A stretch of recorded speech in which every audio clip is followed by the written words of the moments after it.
Sabi nila'y pagbabago ang kanilang dala. Bukas na maging hawa, pangarap para sa masa. Magkahawak ang kamay, tagatak ang pawis. Gagawin ng lahat para makuha ang nais. Tao'y naniwala, umaasa sa kanilang mga plano. Ngunit ang katotohanan di nila alam kung paano.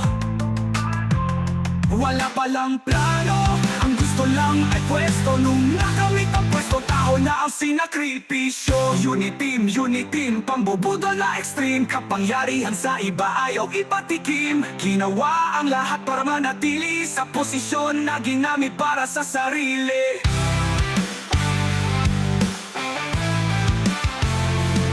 Sa pagtakbo, ano ba ang rason? Binudol lang ang tao sa kanilang desisyon.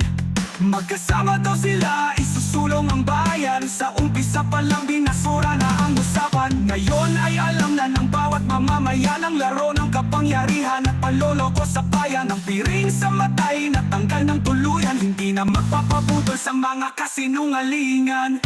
Uniteam, pambubudol na extreme. Kapangyarihan sa iba ayaw ipatikim. Ginawa ang lahat para manatili sa posisyon na ginamit para sa sarili.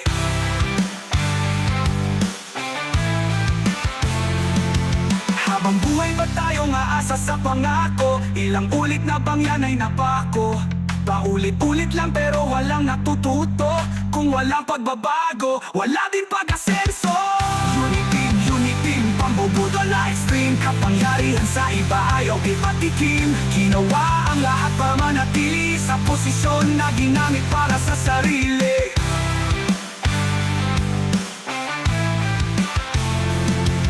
Habang buhay ba tayo aasa sa pangako? Ilang ulit na bang yan ay napako?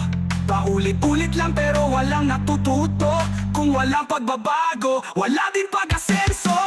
Uniteam, pambubudol na extreme. Kapangyarihan sa iba ayaw ipatikim. Ginawa ang lahat para manatili sa posisyon na ginamit para sa sarili.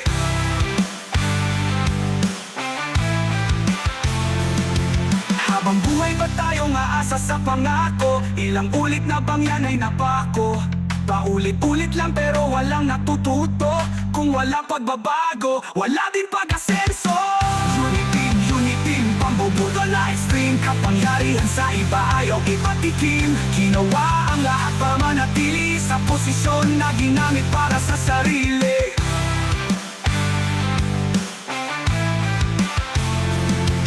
Habang buhay ba tayo aasa sa pangako? Ilang ulit na bang yan ay napako? Paulit-ulit lang pero...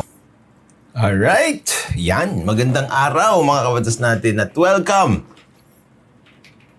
sa isa namang live stream. Mga kabatas natin, napaka-weird din talaga yung mga nangyayari dito, no? Kasi mayroong akusasyon dito, no? Na bribery, mga kabatas natin, ano? Na itong si itong si dating DepEd Yusek Mercado, may mga natanggap daw na bribe envelopes galing kay VP Sara. Okay? Ito yan, no? Pero ipapalabas ko sa inyo mamaya yung sa news na lang para mas... Nakakatanggap po kayo ng 50,000 at sinasabi po netong si Assistant Secretary Sunshine Fajarda. Sabi po ninyo sa kanya, itong envelope na to ay galing po from the Office of Vice President Sara Duterte o galing kay BP. Because I believe that this person who will be testifying to us have this high credibility. So I have all reasons to protect my name. Tanong ko lang po, ma'am, nung naramdaman niyo po na may nag-aabot po sa inyo ng sobre, buwan-buwan, ano po ang pakiramdam niyo? Bakit hindi niyo po binuksan? I must admit that I was uncomfortable with those envelopes. You wish to protect yourself. Do you confirm? Yes. And the reason, ma'am, is because you believe that that envelope is a bribe. You believe that that envelope is a bribe, sabi. Okay. Mga kabatas natin, no? Unahan ko na kayo. Ang bribery, mga kabatas natin, dalawa yung napaparusahan dyan. yung nagbibigay ng bribe tsaka yung tumatanggap ng bribe. Okay? Yun muna yung sasabihin ko.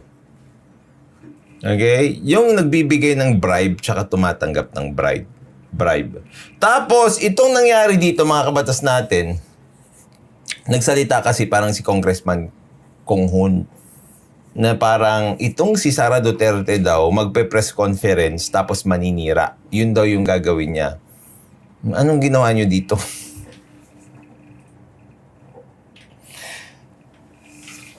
Anong ginawa nyo dito? Papakita ko mamaya yung kay Kong Hoon. Dito muna tayo. Pas na umano sa Ito GMA Integrated News, mga kabatas natin. threshold o hangganan para ituring na may plunder ang halaga ng confidential fund ng Office of the Vice President na di pa naipaliliwanag ayon sa isang kongresista. Wala yan, iba yan. I-fast forward sa mga natin. alegasyon laban sa bise ang pagbibigay umano niya ng 50,000 piso kada buwan sa isang dating Education Undersecretary na tinawag niyang halimbawa ng walang kredibilidad. Nakatutok si Oscar Oida. Halimbawa ng walang kredibilidad daw yung Education Secretary na yun. Sa loob ng 9 na buwan mula February hanggang September 2023, habang nanunungkulan bilang head of the procurement entity ng Department of Education o DepEd, buwan-buwan umano nakakatanggap ng envelope si dating DepEd Undersecretary Gloria Jumamil Mercado. Ang laman, tig 50,000 pesos kada envelope. Madalas daw nag-aabot sa kanya ng envelope ay si Assistant Secretary Sunshine M. Paharda. At ang sabi... Yun si Secretary Sunshine M. Paharda daw yung nag-aabot sa kanya ng envelope. So, hindi naman si VP Sara. Ngayon, ang problema kasi dito, mga kabatas natin, napuno na ng konklusyon yung testigo nitong dating DepEd USEC na ito. Bakit? Kasi nga, mga kabatas natin, this is not the proper forum. Kung meron sanang maayos na forum kung saan gagawin yan, no, hindi yung mga konklusyon ng mga House of Representatives ang mananaig, kundi yung ebidensya. Pag titignan nyo dito, mga kabatas natin, paper trail pa lang ang nagbibigay sa kanya si Fajarda, paano nyo na-i-connect yun doon sa doon kay VP Sara? Kasi gusto nyong i-connect. Yun yung nangyari doon. Ngayon, mga kabatas natin, sino magko-question sa kanya dyan? Hindi katulad sa korte kasi, di ba? May cross-examination. Dito, mga kabatas natin, walang cross-examination. Kung anong sinabi, yun na yun. Tapos, kung anong sinabi ng mga congressman, kung anong dinagdag nila doon, yun na yun. Kahit pag gagamitan mo ng critical thinking, hindi naman talaga magre-resulta sa ganon na konklusyon. Pero dahil gusto nilang palabasin na ganon, yun ang lumalabas. Bakit? Kasi this is not the proper forum. Narrative building lang. Tama. Galing daw ito kay Vice President Sara Duterte. Sa gitna ng pagdinig, inilabas Di ba? Galing sa kanya pero ang nagabot si Fajarda. niya ang mga sobre. Ang sakit naman noon, ordinaryo lang akong trabahante tapos inano ka ng Vice President. Ayon kay Mercado, kahit kailan ay hindi daw niya binuksan ang mga nasabing envelope nung nanunungkulan pa siya sa DepEd. Kahit kailan daw hindi niya binuksan yun nung nanunungkulan pa siya sa DepEd. Pero kinuha mo.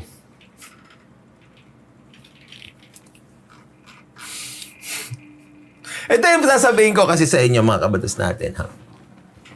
Sa batas, no, meron tayong tinatawag na delivery. Di ba? Constructive delivery at saka actual delivery. Okay, ituturo ko na lang sa inyo ito para matuto kayo, no? Yung constructive delivery, mga kabatas natin, as the term implies, constructive yun. Hindi siya actual. Ang constructive delivery, ibig sabihin, pag i-deliver mo ang isang bagay, kunwari, mga kabatas natin, no? I-deliver ko yung sasakyan sa isang tao. Paano ko constructively i-deliver yun sa kanya? Ibibigay ko yung susi. Diba? Pag binigay ko yung susi, tinanggap niya, ibig sabihin, ni-receive niya na yung dineliver ko. Pati sa bahay, ganun din. Siyempre, di ko mabubuhat yung bahay, bibigay sa kanya, constructive delivery, bibigay ko yung susi sa kanya. Natanggap niya na. Ngayon, yung isa naman, mga kabatas natin, yung actual delivery. Ngayon, ang tanong kasi dyan, Kapag tinanggap mo ba ang isang bagay, like for example, regalo, pag hindi mo ba pinuksan ito, ibig sabihin, hindi mo na ba ito tinanggap? Tinanggap mo pa rin. Bakit? May actual delivery at may actual receipt. Natanggap mo yan, nung naging sa'yo na, you have complete dominion or control over such property. Kahit hindi mo binuksan yung sobre na may pera, tinanggap mo pa rin siya. Yun ang problema doon. Kasi tulad ng sinabi ko sa inyo kanina, ang bribery, dalawa ang pwedeng makasuhan dyan. Yung nagbigay at yung tumanggap. Kunwari, tumanggap ako ng gitara kay Neil. Nagpadala na naman siya ng gitara, yung bass guitar na Hofner, thank you. Hindi ko binuksan sa case. Hindi ko ginamit. Ibig sabihin ba hindi ko tinanggap? Tinanggap ko pa rin. Kasi I have complete dominion over it. Oh. Paano natin mapapatunayan na may complete dominion over that property siya? O tignan nyo. Retiro na. I sought some advice and they just advised me to donate it to a non-government organization, which I did. Ibig sabihin, tinanggap niya. Napatunayan yung kanyang pagtanggap at pagmamay-ari niya ng pera na yon by telling these people here that he had the sole right to appropriate it. Di ba? Ganon yun. Tama yung sinabi ni Eva Hornito. Meron siyang full disposal of the property. Ano ang dapat mong ginawa? Binalik mo.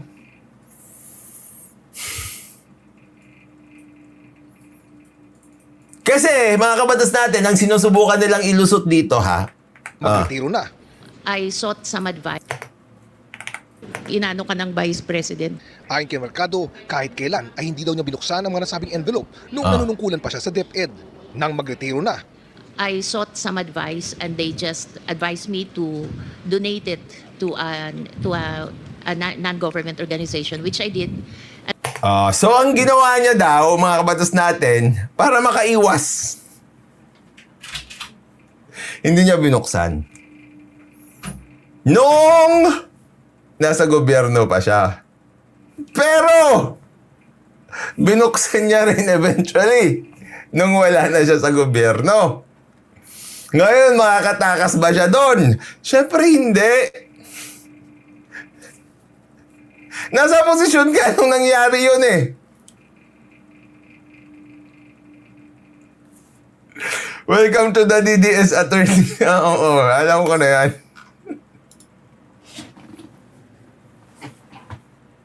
Nasa posisyon ka nung nangyari yun. Ayon sa batas din natin, syempre, no?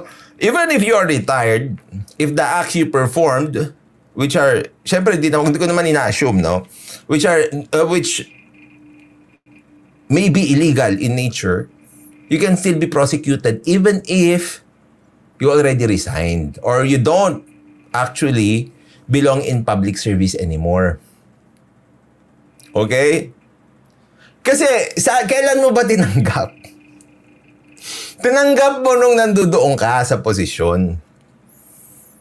Tinanggap mo kasi hindi mo binalik eh. Actually, inappropriate mo pa. Nung dinonate mo yon sa isang non-government agency, ikaw yung donor. Ibig sabihin, sa iyo yung dinonate mo. Gets mo ba? Gets niyo ba? Kaya nakita ko ito, tawa ako ng tawa. What are you trying to do here? Dapat nag-invoke ka ng right against self-incrimination dyan.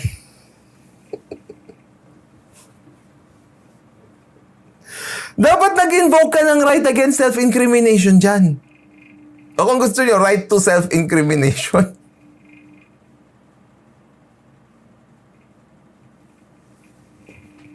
Sabi ni Notsky, Robin Hood pala. Robin Hood. Hindi mo tinanggap pero may kakayanan ka i-donate. Ay, tinanggap niya kasi. Di ba? Oh, let's And that's go. the only time that I opened those envelopes in front of the people that I was donating it. And it was 50,000 per envelope. The reason Oh, di ba? Ganda. Tinanggap mo pa rin.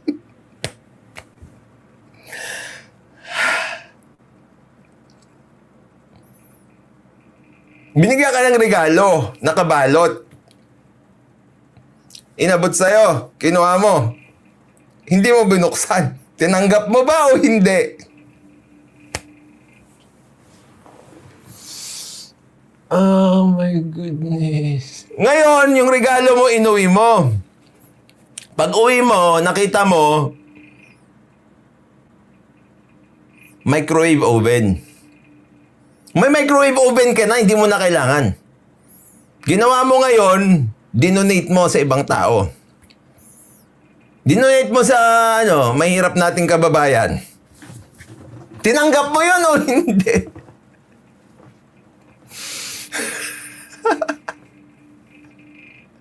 Ano ba yan? Bribery, bribe na charity.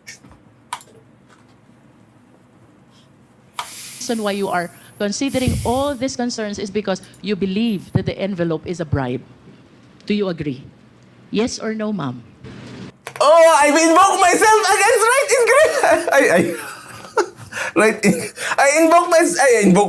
I invoke my right against self-incrimination. Dapat ang sagot dyan. That the envelope is a bribe. Tignan nyo. Considering all these concerns is because you believe that the envelope is a bribe. Do you agree? Yes or no, ma'am? It's kind of harsh word to use, bribe, because if Or should Yes or no? I invoke my right against self-incrimination. Yun dapat yung sagot dyan. they say Oh, it is a means to influence your decision being the hope? it could be. Oh! Wrong answer!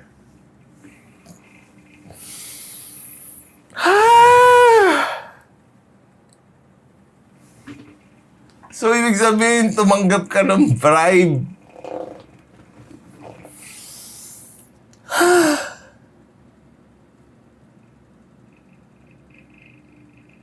It's wrong. Doon mo dapat in-invoke yung right mo against self-incrimination. Sa isang press conference, tinanong ng media si VP Sara Duterte tungkol sa aligasyong ito ni Mercado. Dapat siguro kung mag-akusa siya ng ganyan, dapat may papel siya. Tulad ng ako, pag inaakusahan ako, pag sumasagot ako, binibigay ko yung papel.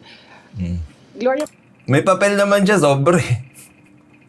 Hindi yan binuksan. Eh, dinonate niya na yung laman. Mercado is a disgruntled former employee of the Department of Education. She was let go because of loss of trust and confidence. Inilabas ng OVP ang isang liham na pirmado ni Mercado kung saan ay binanggit ang pangalan ni Vice President Sara Duterte. Kalakip nito ang breakdown ng mga kagamitan at total cost na nagkakalaga ng 16 million pesos. Nag-solicit siya ng 16 million pesos sa isang kumpanya on paper using my name without any... Oh, ito pala yung paninira na sinasabi nila. Pero syempre, hindi rin ito yung proper forum. Being fair lang. Di ba? Pero at least hindi umaamin nito. Si VP Sara, at least hindi siya umaamin dito na nagbigay siya ng bribe. Yung kabila, umamin siya na tumanggap siya ng bribe. Ano ba yun? authorization. I explained properly. I did not solicit. There's no money involved there. These are equipments. Walang cash po doon. Equipment siya na ito-turn over sa DepEd. So, oops. Nag-solicit ka pa rin. Ano ba yan? Bakit pag solicitation ba cash lang? Paano mo ba gagamitin yung cash? Pambili ng uniforme para sa ano? Para sa liga. Ewan ko ba sa inyo, ano ba nangyayari dyan?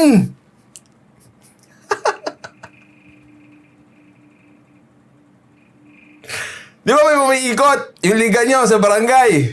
Hingi sila ng pera, pambili ng uniforme. Nagsosolicit sila. Paano pag sinabi ko, hindi ko lang kayo bibigyan ng pera. Bigyan nyo sa akin yung mga sizes nyo. Ako papagawa ng jersey nyo. Papadala ko na lang sa inyo. Tapos sasabihin nila, nag-solicit ba kayo? Hindi kami nag-solicit. Bakit? Binigyan kami ng uniforme.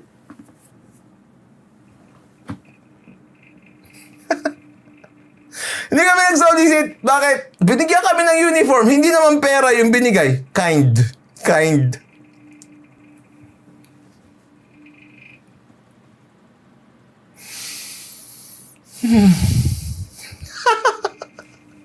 Pakinggan ulit natin. Baka mali ako.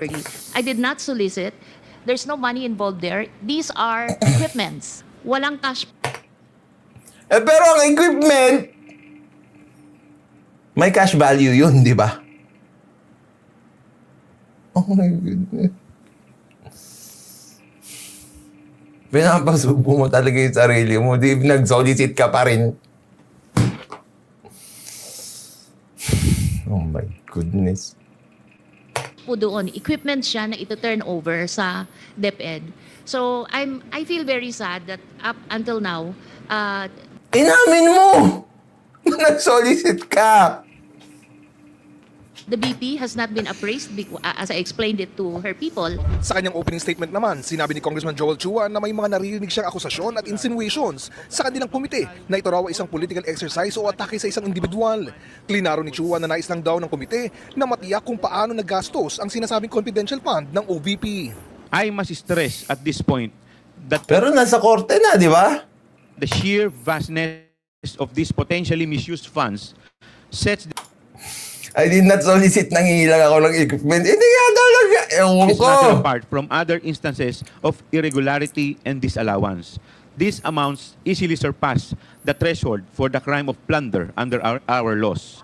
Hinihingan namin ng reaksyon dito si Vice President Duterte.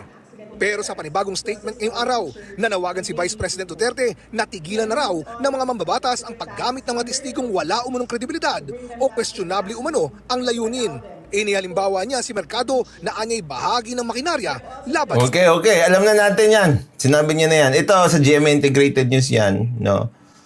Tungkol sa pagsusuhol. Ito naman si Kong Hun, mga kabatas natin.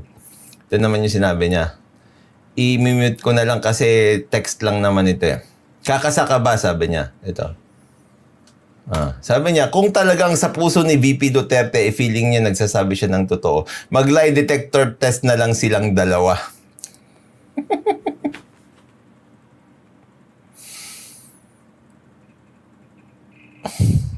Magsama kayo ni Tulfo.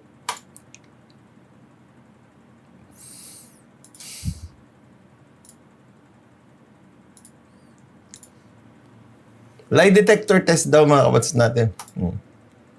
Hindi na kailangan pang mag-deny at manira sa presscon. So doon na lang kayo maninira doon. Sa hearing nyo na lang kayo pwedeng manira. Paninira ba naman yung sinasabi nyo na nag-bribe siya? Pero siniraan naman nung sariling spokesperson nyo yung sarili niya nung sinabi niyang tumanggap din siya ng bribe.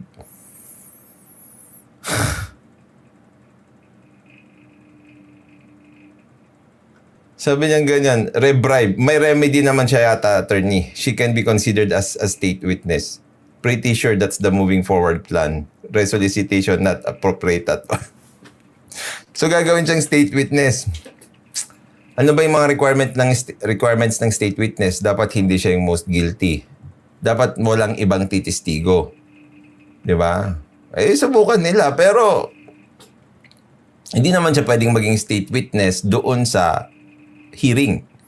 Kasi hindi pa rin yun yung proper forum. Di ba? Ang lakas-lakas ng sinasabi nyo na pagdidinay at paninira sa presscon, yun din naman yung nangyayari dun sa kamera.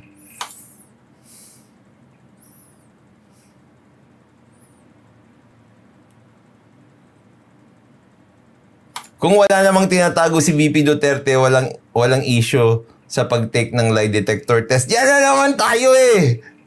Pag-aralan mo rin kasi yung lie detector test na yan. Sa mga studies, sinabi yung lie detector test na yan, parang nag-flip ka lang ng coin.